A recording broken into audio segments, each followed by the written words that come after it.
ABC Pharma. Peço que o senhor venha aqui, por favor, para fazer seu pronunciamento. Muito obrigada.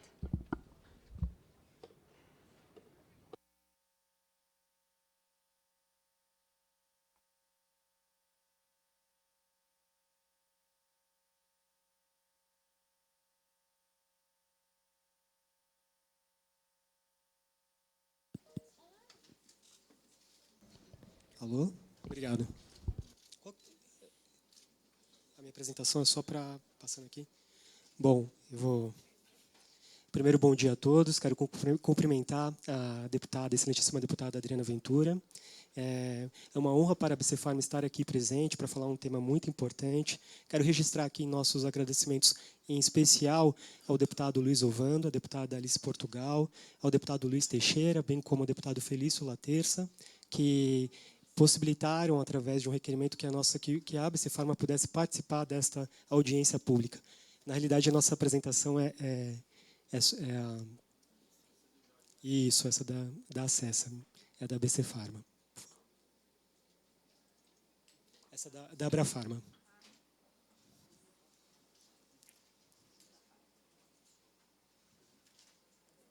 Rafael Espinhel, é a última apresentação aqui. Isso.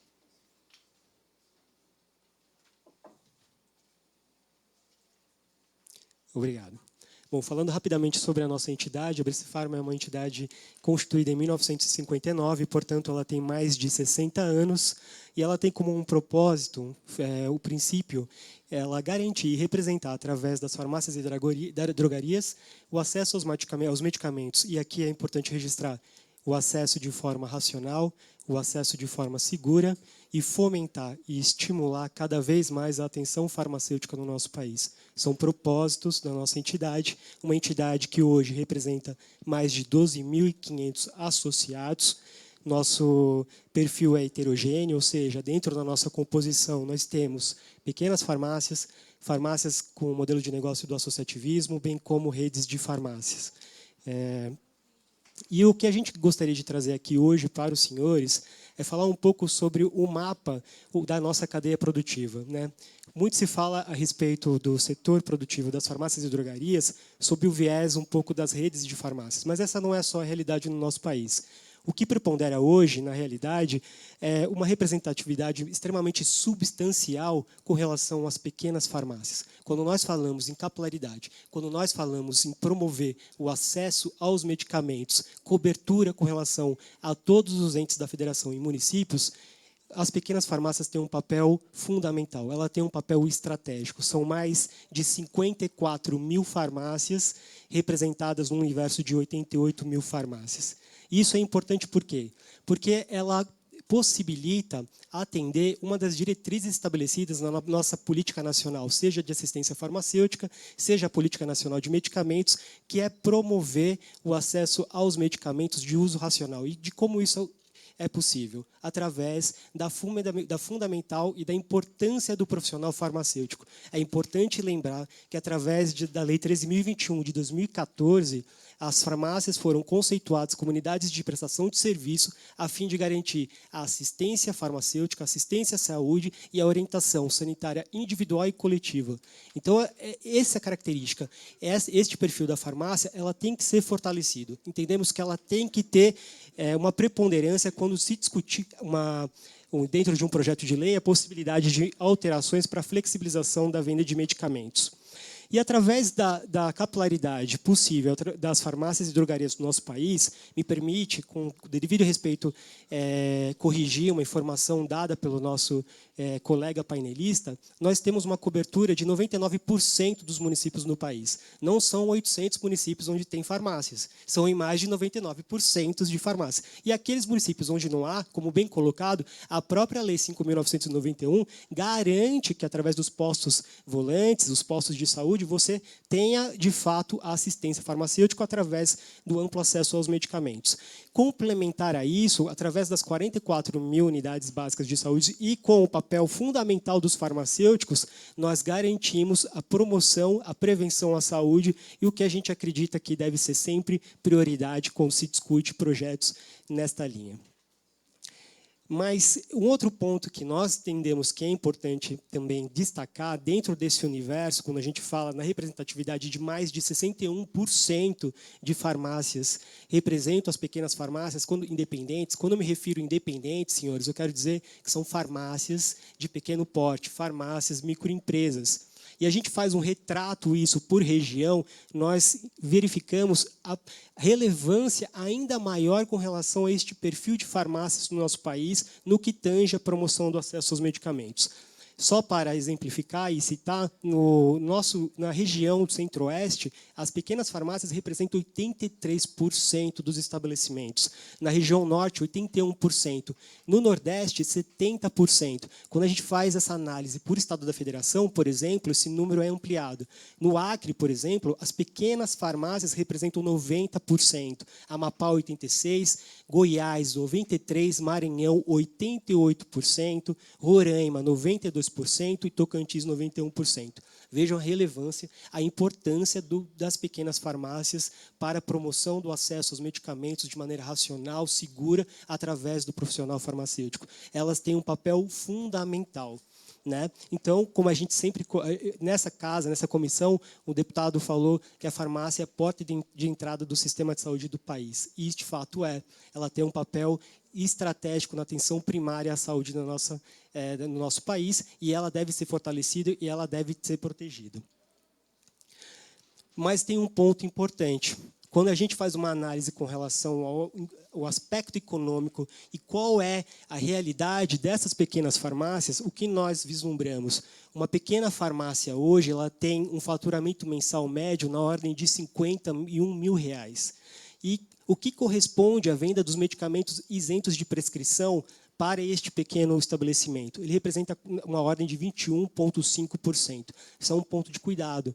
A gente tem que entender em que medida e que impacto isso pode ensejar quando a gente fala numa flexibilização de uma regra hoje atual prevista na Lei 5.991. Registre-se, o que a lei propõe é uma alteração para que se possa vender medicamentos em outros locais, como supermercados, estabelecimentos similares. E aqui um ponto, o que seria um estabelecimento similar? Né? É um conceito muito genérico, subjetivo, e isso gera insegurança.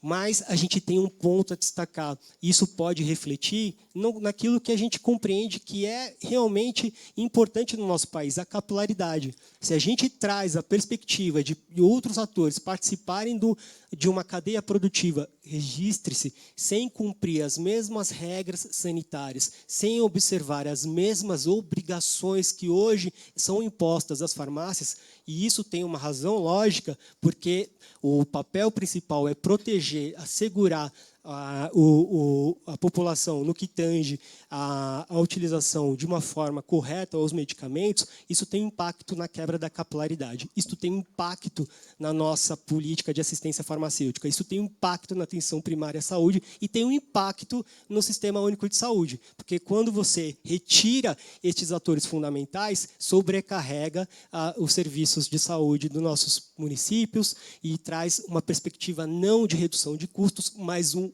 aumento substancial com relação a custos. Poderiam se argumentar, por exemplo, mas é importante porque a gente vai ter um controle com relação à evolução dos preços dos medicamentos no nosso país.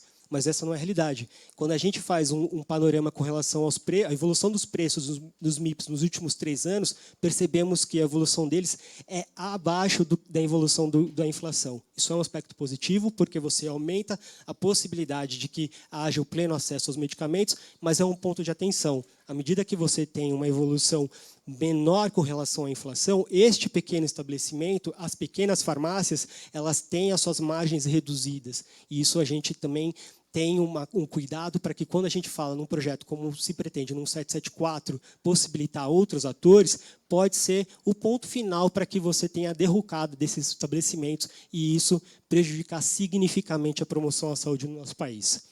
Mas não é só o aspecto econômico, né? A gente tem que discutir o que priorizar, e o que a gente tem que priorizar nesta casa, nesta comissão, são os impactos também sociais, sanitários e a saúde da população. É importante dizer que um dos pontos que nós vislumbramos com o projeto é uma possibilidade com relação ao aumento da taxa de desemprego. Ora, se eu inviabilizo, se eu prejudico a continuidade de um pequeno estabelecimento continuar a exercer sua atividade empresarial, a consequência como efeito direto é que nosso setor deixar de gerar valor adicionado, reduzindo o número de funcionários. São mais de 270 mil empregos diretos. Como ficariam esses farmacêuticos? Como ficariam os funcionários que trabalham e atuam nas farmácias? É isso que nós pretendemos, é isso que nós queremos conduzir. E lembrando que a gente tem uma preponderância de farmácias nos municípios com população abaixo de 50 mil habitantes, que são os municípios que mais precisam destes estabelecimentos como atores fundamentais nas estratégias da promoção da atenção primária à saúde. E um outro aspecto que a gente traz aqui é a respeito também do potencial de ruptura e enfraquecimento de políticas públicas promovidas com o apoio das farmácias. E a gente traz o Aqui Tem Farmácia Popular. São 4.398 municípios com o programa, que representa 79% dos municípios no país, 65% dos estabelecimentos credenciados são farmácias de pequeno porte. Então, vamos promover o acesso aos medicamentos? Vamos. No ano de 2021, foram mais de 20 milhões de pacientes atendidos através desse programa. Então, se a gente quer falar na promoção, se queremos falar em redução de custo no orçamento à saúde do cidadão, do brasileiro, a perspectiva e a ABC Pharma vê com muito mais razão nós aprimorarmos, nós ampliarmos um programa de tanta relevância do que fragilizar todo um sistema de vigilância sanitária, expor a risco a saúde da população e prejudicar o pequeno estabelecimento. Tem um estudo do BNDES que foi recentemente premiado, que trata sobre um estudo de farmacoeconomia que demonstra que o custo-benefício do programa para a farmácia popular é extremamente efetivo. Por quê? Porque houve uma queda substancial no índice de mortalidade de internações nos municípios onde há farmácias credenciadas. E quando colocado isso numa perspectiva com relação ao custo que o governo federal tem com relação à implementação do programa, isso suplanta em muito este custo de política. Vejam só, Estados Unidos não tem esse programa. Reino Unido não tem esse programa. Canadá não tem esse programa. O Brasil tem.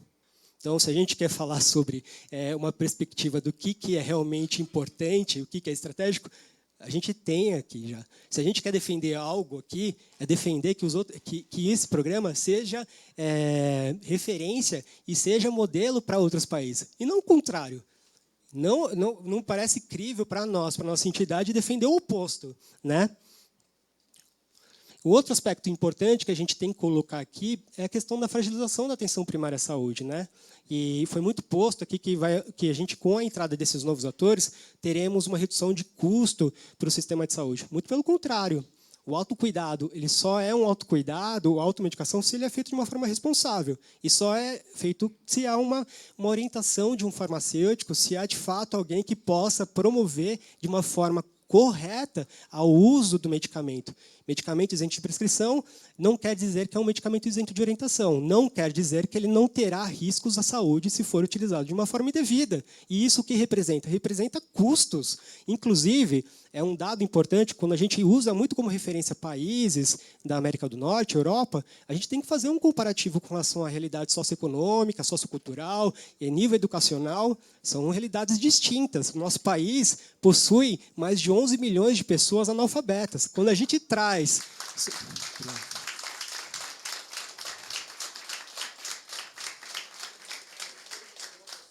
Obrigado. Quando a gente traz isso para uma perspectiva do analfabetismo funcional, isso chega ao total de 38 milhões de pessoas.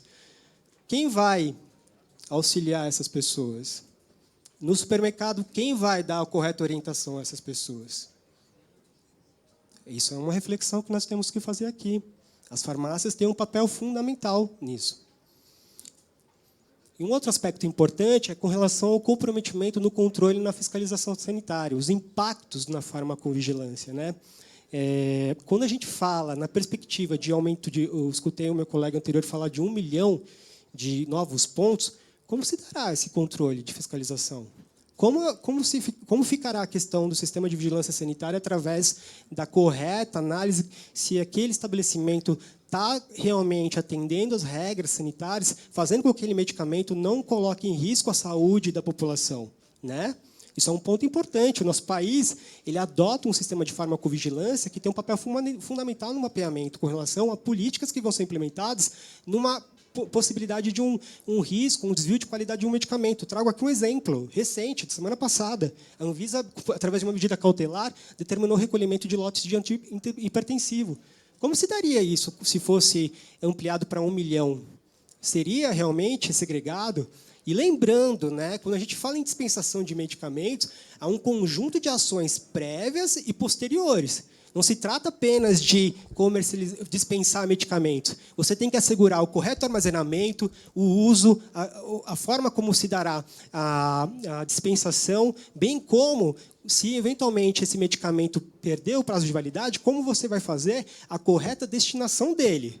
Os supermercados não vão fazer isso. Rafael, 1 minuto para finalizar. Obrigado, okay? deputada. Desculpa pela...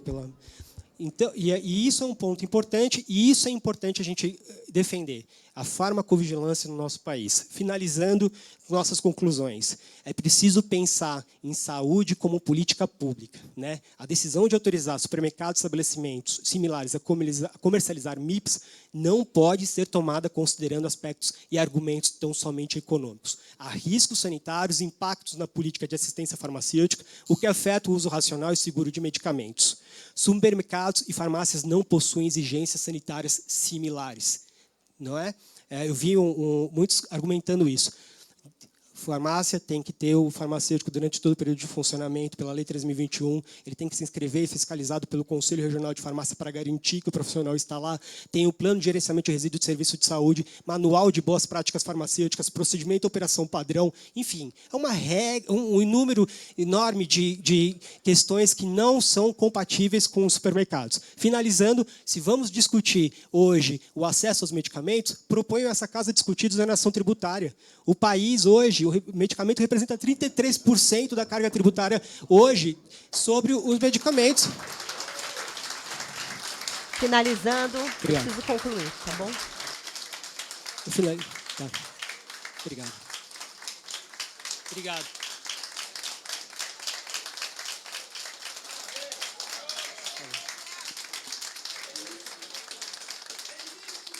É isso. Obrigado. E a gente propõe essa discussão, né?